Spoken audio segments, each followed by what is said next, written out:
Bonjour à tous et bienvenue dans votre Info News. Tout de suite, les titres de ce vendredi 16 février 2018. Nouveau rebondissement dans l'affaire de la maison de passe de Saint-Denis. Un policier a été placé en garde à vue à Malartic, soupçonné d'être impliqué. L'homme d'une cinquantaine d'années occupait la fonction de major au commissariat de Saint-André. Jusqu'ici, le principal inquiété dans cette affaire était Mohamed Salim Rangila, déjà bien connu de la justice et déjà condamné pour agression sexuelle, mis en examen et placé en détention hier soir. Son fils également concerné ainsi que 2 prostituées ont été mises en examen et placées sous contrôle judiciaire. Grâce à des écoutes téléphoniques, les enquêteurs ont fait une autre découverte. Le policier partage sa vie avec une prostituée faisant partie du réseau. Il sera donc présenté devant le juge aujourd'hui avant une probable mise en examen. La commune de Sainte-Marie épinglée par la Chambre régionale des comptes sur plusieurs irrégularités concernant la gestion de son ancien maire, Jean-Louis Lagourgue, va bien suivre les recommandations de la CRC. Le successeur du sénateur fraîchement élu Richard Nirlo l'a confirmé hier, peu avant le conseil municipal. L'examen des comptes de 2011 à 2016 par la Chambre a donné lieu, après le débat contradictoire, à la production du rapport définitif qu'on dit confidentiel au mois de janvier dernier. Versement de primes et indexation illégale, gestion des ressources humaines arbitraires, ou encore vague de titularisation sans aucune base légale, les griefs de la Chambre ne manquent pas.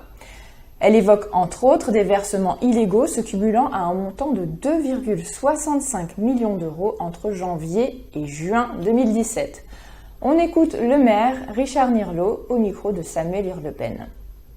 Vous voyez vous-même que c'est complexe, parce que tout à l'heure on a parlé d'irrégularité, d'illégalité, donc c'est un rapport qui est complexe, et c'est pour ça que nous prenons quand même un petit peu de temps pour les mettre en œuvre.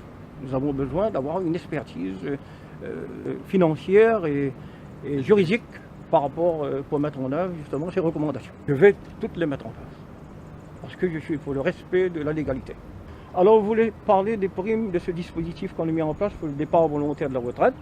Je voudrais juste rappeler qu'il s'agissait d'un personnel qui travaillait notamment dans les écoles, au niveau des cantines, en tant qu'ATSEM, et qui était un personnel usé, et c'était plus dans une logique sociale et humaine que nous l'avons mis en œuvre. D'ailleurs, ça avait reçu l'accord d'un préfet de l'époque. Hier, à 10h, les 26 sujets des 24 heures de l'innovation ont été dévoilés simultanément dans tous les établissements scolaires participant au concours.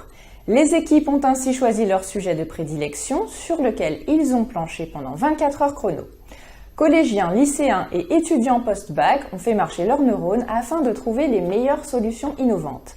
Charline Bakowski a interrogé Lauriane en terminale littéraire au lycée Lillet-Geoffroy et Florian en seconde générale. Ils font partie d'une équipe de 6. Après plusieurs hésitations, ils ont finalement choisi le thème du renouvellement de l'eau. On a supprimé quelques idées pour en prendre d'autres de nouvelles, pour être plus innovant, vu que c'est les 24 heures d'innovation. Donc nous allons essayer de réutiliser l'eau qui est rejetée par les clims pour essayer de les utiliser pour autre chose, par exemple un mur végétal. Hydrater le mur végétal. Hydrater un mur végétal et filtrer tout ça pour mettre un système de brumisateur. Aussi. On a plusieurs idées en fait qui sera raccrochées pour ne pas perdre en fait cette eau. On a pu constater qu'en 1 minute, on perd quand même 47 millilitres d'eau. Voilà, donc je vous laisse imaginer sur toute une journée les pertes. Donc il faut justement récupérer cette eau pour innover.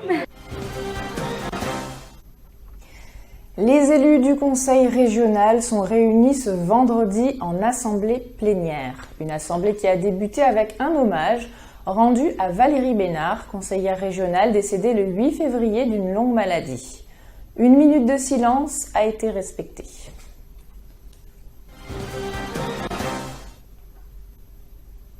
La communauté chinoise de la Réunion célèbre aujourd'hui le Nouvel An placé sous le signe du chien de terre. Nous sommes allés au Temple Shan de Saint-Denis pour assister aux festivités ce matin. Nous nous quittons avec ces images. Bon appétit à tous. On se retrouve à 18h. L'année du chien, c'est l'avant-dernier animal la série des 12. Hein. Vous savez que pour donner un nom donc,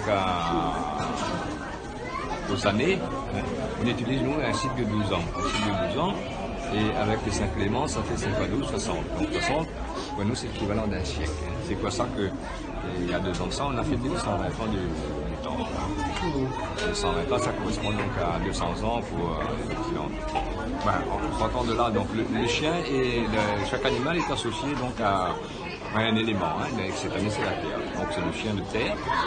Après l'année du chien, il y aura donc l'année du cochon. Hein. Et ça fait la boucle des 12 ans. Et bien, on recommence.